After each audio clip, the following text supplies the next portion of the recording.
Hello and welcome to Business Today. I am Siddharth Zarabi, and with me today, the poster boy of the global vaccine world really, Adar Poonawalla, the Chief Executive Officer of Serum Institute. Adar, welcome to Business Today. Great to be with you at your Mumbai house. And pleasure to be here with you, Siddharth. Thank you very much for making out the time. The reason, viewers, we are here with Adar, he's someone who you see frequently. He's been award winner of the Business Today CEOs awards, and of course someone who is recognized both in India and globally for all that he did when COVID hit the world. And today we want to talk about life after and beyond COVID. Adar, so I'm going to sort of start with the big picture here. Fantastic time at that point of time, huge jump in revenues, and then more or less a normalization that has happened, which is good in a way that nobody wanted to be in a pandemic environment forever. You stepped up at that time, took a big business risk, put in a lot of money. So where does the company really stand today now that that pandemic and all that happened as a result is well and truly behind us? Well, you know, firstly, it wasn't that fantastic as you put it, because even we went through a lot of challenges as the media was following all the challenges we were going through in, you know, getting raw materials and scaling up and navigating other geopolitical issues. It was a learning curve, so we learnt a lot.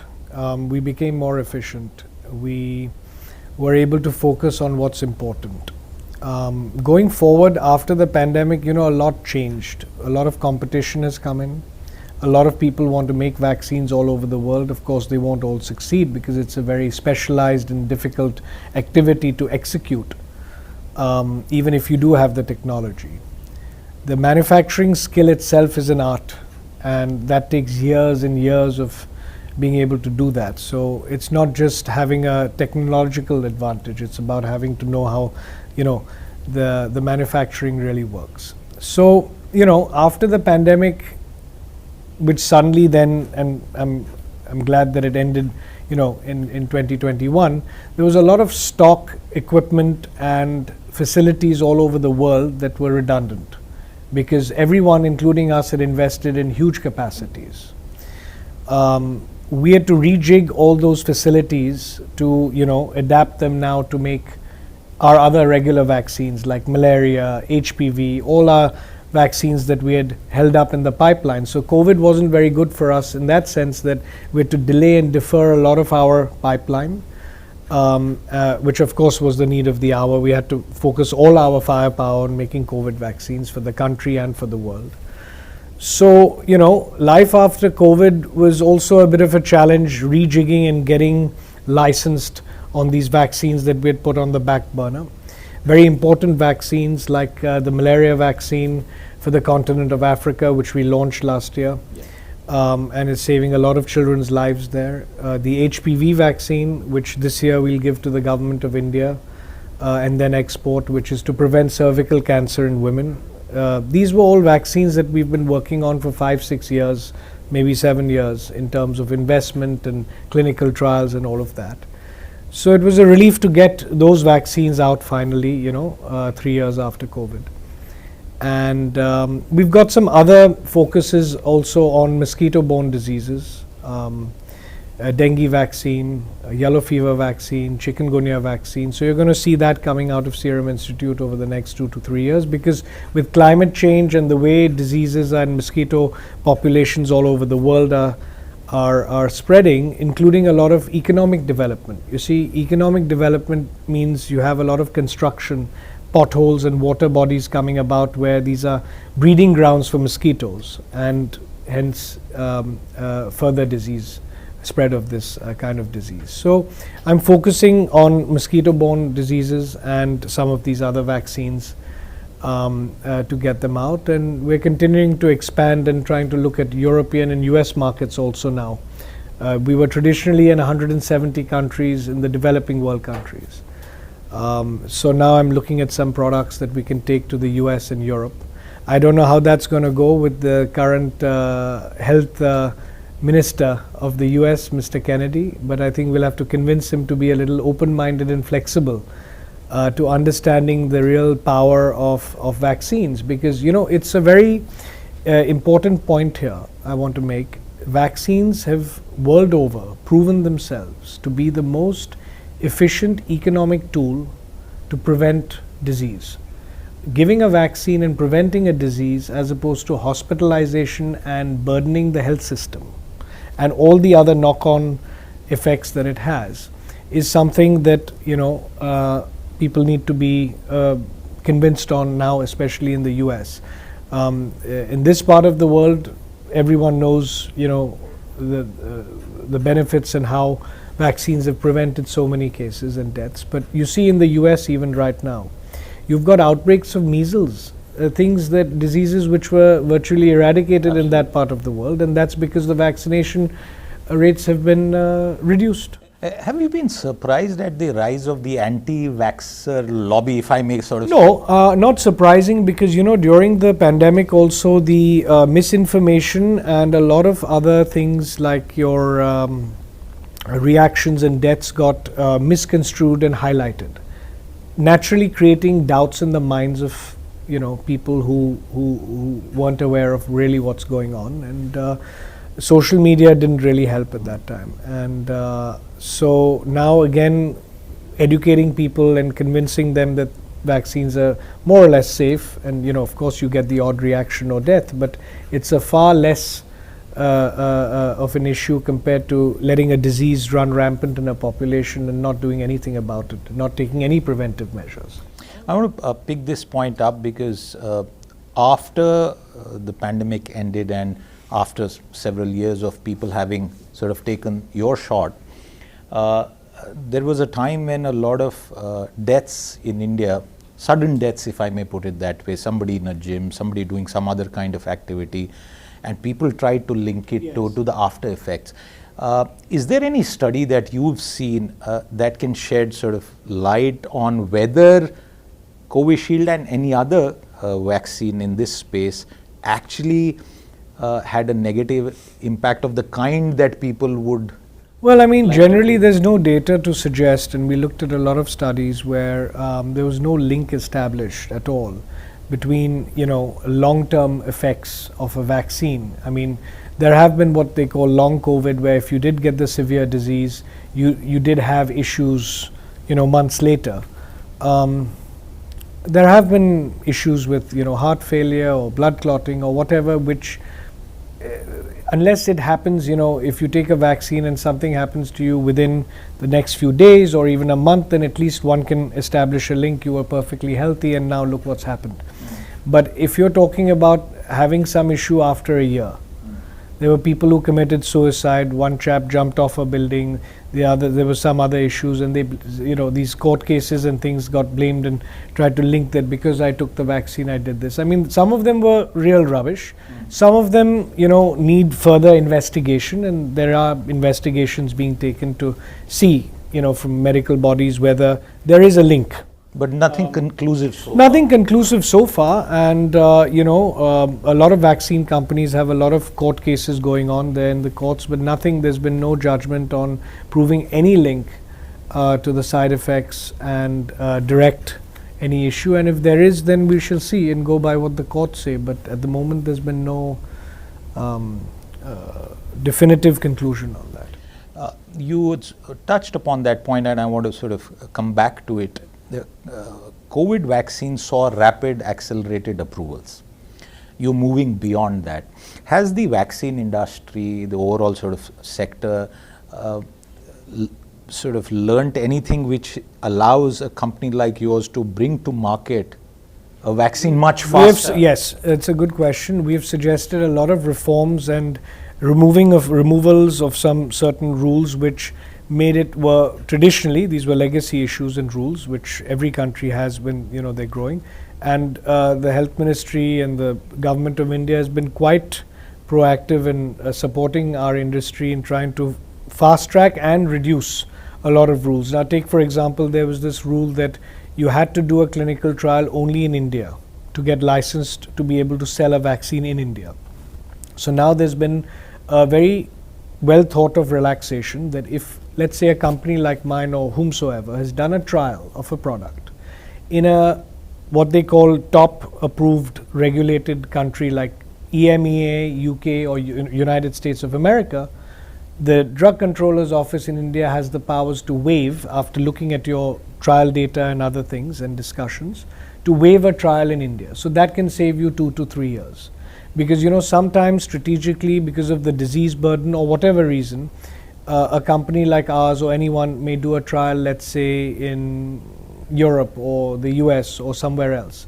The costs of doing another trial in India and the time is unnecessary and illogical. It makes no scientific rationale. Now, if there is a scientific rationale, then of course the DCGI, the Drug Controller's Office, would choose to do that. So I'll give you a simple example. Our chikungunya vaccine, where we've partnered with a company called Valneva. There is no chikungunya vaccine licensed in India or anywhere for that matter. This is the only company which has a licensed vaccine in Europe and United States. Now they've done all their studies and trials.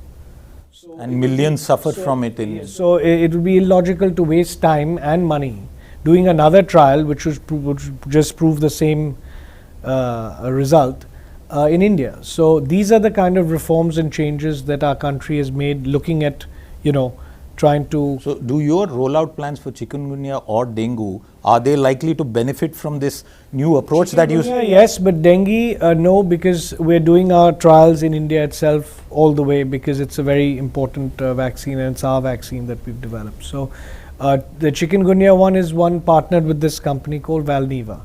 And so we're going to use their trial data to convince the drug controllers of India that, look, it's been done in your approved, regulated, top regulated countries, so you should just give a... Once these vaccines get rolled out, how large is the market in India?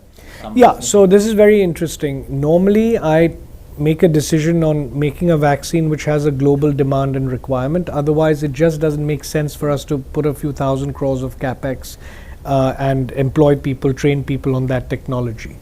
Dengue, that way, is not a global requirement, but it's a substantial volume requirement, in South America, Southeast Asia, India.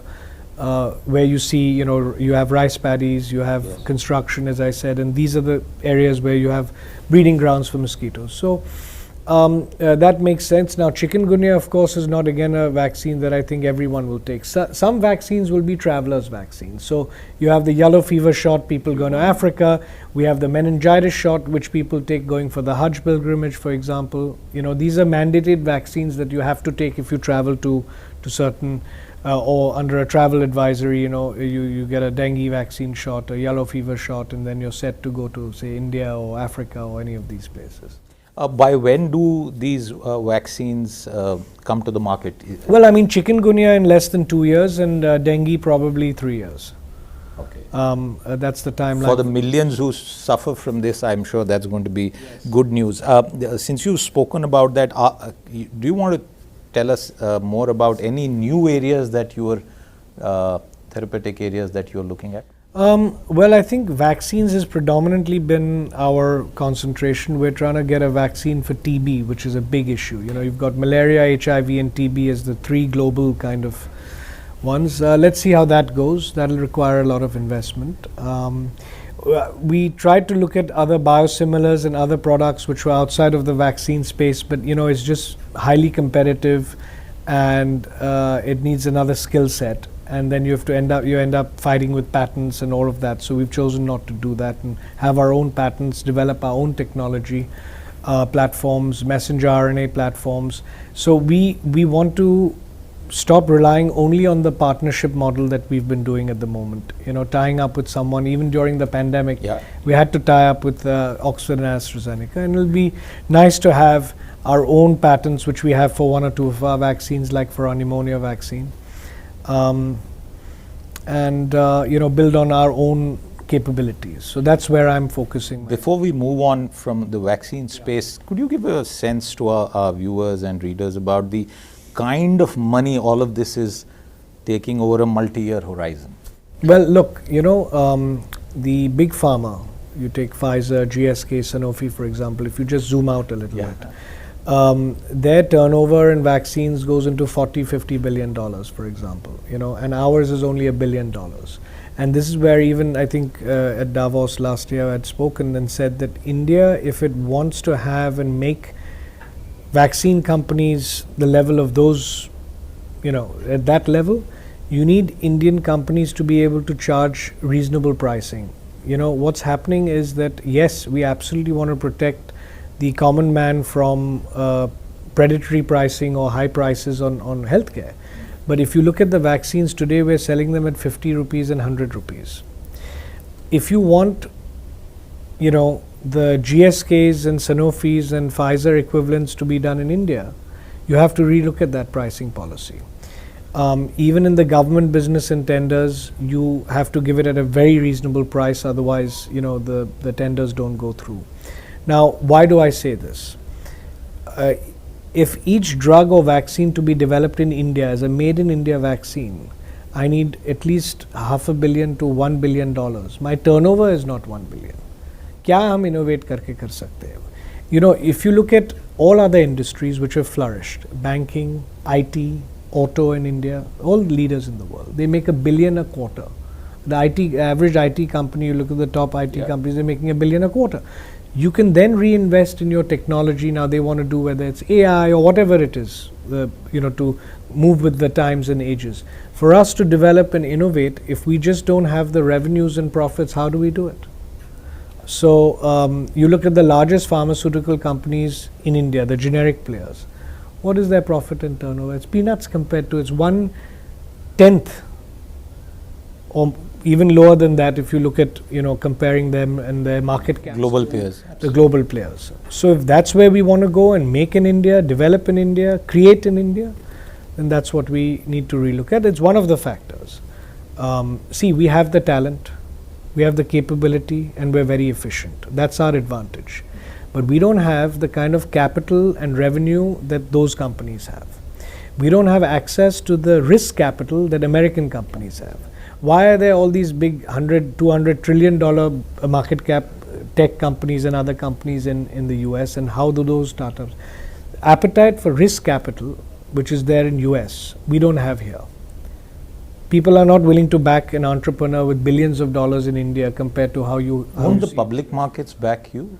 Yes, but only to a certain extent, to a certain valuation. As I said, the funds and the ecosystem the US has, we don't have that. So you don't see a possibility of a listing here? Or? No, for me, me specifically, let's see in the future if it makes sense, if there's any need to. If we're going in for some major acquisition or something, otherwise what are we going to do with the capital? The point is that we need policies here which allow these companies in this sector to thrive. Like you have seen in the IT, banking and auto sector, there's no price regulation, there's no price on a shoe or a bike. Why should there be a price cap on my vaccine? Yeah, fair enough. Keep it at a reasonable level. The government programs can perhaps be subsidized by the government. Yes, where they could pay a better price. Now I give you a simple example. You go on the roadside shoe. A roadside shoe costs how much? 500 rupees? Which you'll probably use for a year or something. If I'm giving you a vaccine that's protecting you for at least 10 years, and we're talking that even 200 rupees is too much. Remember, there was a price controversy during the pandemic. Absolutely. कि अरे 200 और 300 रुपया भी बहुत हो गया. But imagine what it was protecting you against. Even whatever it was protecting. See, even if you take a family of 4 and you have to take 2 shots, compared to whatever else you're spending on today, look at the consumer spending. You're spending on makeup brands, you're spending on beauty, you're spending on lifestyle, you're spending on travel, you're spending on experiences. But when it comes to protecting yourself and your health, what is the issue in spending the right amount? Not too much, I agree. Right amount, absolutely. What if it was 100 rupees more, 200 rupees more? How much controversy? Who should determine that right amount? The government. Because ultimately the government has to balance 2 things. If I were to wear the hat of the government, I have to make sure that my people are not exploited in terms of pricing for healthcare and basic needs. But at the same time, I have to make sure that the industries also thrive, who can create more employment and innovation. And flow back If you crush the industries and don't let them grow, then you can't get that innovation that you want. heavens won't fall. We'll continue staggering like this at this level only. You see, so that balance needs to be struck. Is that sense of driving you to venture into newer areas like Yes. Bollywood production? No, or I don't expect to make money in Bollywood FinCorp? that much at all. I think, the other businesses that we're into, of course, as I realize that in a country like ours and the globe where you have to give vaccines at a reasonable price, this is not something where I want to make undue profits, because ultimately I want to reach and make our vaccines as affordable as possible. My earlier statement was as a general statement, for the industry and for more companies to thrive and make innovation. For us, being a privately listed company, and we run it in a semi-philanthropic way, I can increase my prices tomorrow morning if I want to, but we have chosen not to. And that's why we said we can always make money in other areas, real estate and hotels, financial services. Bollywood, as you said, has been a strategic decision which we can discuss later, why and what. But I don't expect that to be adding, more than even 1% turnover in terms of our group turnover in our overall things. How's it shaped up? 6 months to the Dharma? announcement? Yeah. Well, I it's going very well. As I told you, Karan and I have known each other for a very long time, and we have a great equation. And his partner and CEO Apurva as well, who runs the day to day. We have plans to have our own distribution, our own music label, build our own IP. Now these things will create value over time and a better valuation, whether this lists or doesn't list after 8-10 years, if we need to or not, or even to bring in an investor or whatever. So we'll see how that goes. I think the idea is to keep telling stories, and you must have seen the recent film Kesari 2, which was on the Jallianwala Bagh massacre, these true stories and parts of history, or even bringing current issues to light. I love listening to these stories and creating these stories and recreating these moments. And Bollywood does it very. Story pitches? Well, no, I mean not so much. I think selectively, and when I have a little more time, I'll get a little more into it and maybe create some of our own things that we want to create. But I think we did it for other strategic reasons also, because it's a soft power. It opens a lot of other doors and opportunities and connects you with people that you normally would not be connected to. So we'll see how that goes. Bollywood's gone through a bit of a crisis, if one may put it that way, over the past few years in terms of audience connect. People give it various reasons, a new audience, a OTT audience, maybe lack of innovative scripts. You agree with that sense that Bollywood is going through maybe the equivalent of a midlife crisis? Well, no, I'll tell you what's happening. Yeah, it's whenever there's a technological change coming, or the way in which you see or do things, or you consume a product, there's a transition period. Now, what is that transition here right now? OTT you mentioned, and other digital ways of consuming content. So, whilst yes, you've seen footfalls fall in the traditional areas in theaters, that is being made up, very rapidly on OTT and your satellite and other penetration methods. Today now with the data and what the Indian telecom companies are doing is phenomenal, with the virtually free access to data and very cheap data. You are able to consume this kind of content even on your screen. I mean, I wouldn't be surprised later if you end up seeing a film completely and you start watching that in the rural parts and other parts where you don't have theaters and screens on your phone. So of course you've got your iPads or your tablets and your TV screens at home, you can watch it, but it'll eventually, I think, even penetrate furthermore to your mobile devices. And as we add more screens, as we penetrate rural parts of India, I mean, look, I don't know what the statistic was, but I think barely 20% of the penetration is there in this industry in India, in terms of screens and access to screens, right? So you've got a huge population of India, which is, of course, thanks to Modi ji's leadership and all the reforms in our country, they are becoming wealthier, they're able to consume more. I wouldn't be surprised in 10 years' time if, the number of screens, whether it's a big screen or a small screen, is, quadrupled. And that's where the opportunity is. That's where you'll get more revenues, and all the rest of it will follow, and that whole ecosystem will take time to come. So we're in that transition. Now, some films, if they do well, it's up to the marketing, it's the viewership, word of mouth. Now, for example, Kesari 2 had a very strong word of mouth promotion that happened organically and by other means. So I think that's doing well with that. So that's interesting. It depends what and again it depends on the theme. For a few years there's a very patriotic. You had a lot of films on war and like then you've got on other issues, or then there's romance, and then there's a time where there's only these action hero films do very, very, very well, like Shah Rukh's Pathan and Jawan and that sort of thing. So I'm still learning and trying to understand what works and doesn't work. Most people in the industry I've talked to, even they say they don't know कि ये film चलेगी कि नहीं. So in terms of strike rate to any other business that I've operated, when you make a business plan for something or a strategy, acha, okay, 70% it'll work, 80%.